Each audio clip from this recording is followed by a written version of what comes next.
Hi guys, good morning guys. Today ay December 2. So welcome to my channel ulit guys.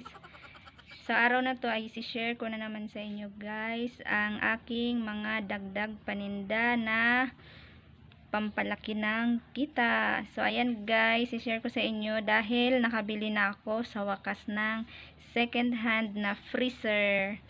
So, ayan guys, i-share ko sa inyo ang mga additional na pinagkakakitaan ko.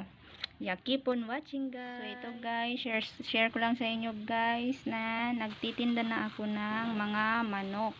Yan, mga fresh na chicken guys. At nilalagay ko rin siya guys sa freezer. So, ayan guys, may mga whole chicken din at may mga 1/4 na pork.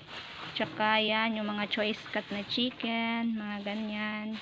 Yan, mga laman ng pork at may konting taba. Yan. Mga ganyan guys ang aking itinitinda kasi halos araw-araw ay may naghahanap sa akin ng manok. So, kaya ayan guys, nagtinda na rin ako. So, matagal-tagal na din ako nagtitinda nito guys. Ngayon ko lang siya na i-share sa inyo, nagawa ng vlog. So siguro mga 2 weeks na akong nagtitinda nito guys. So ito pala guys ang nabili kong freezer guys na second hand lang naman guys. Pero malaking bagay siya sa akin. So stand siya guys, maliit lang. So ayan, may mga tinda na din akong mga hotdog, tapos soft drink. So ayan, so yun guys ay ilalagay natin yung mga binili kong chicken. So ito guys, ilalagay natin dun sa loob.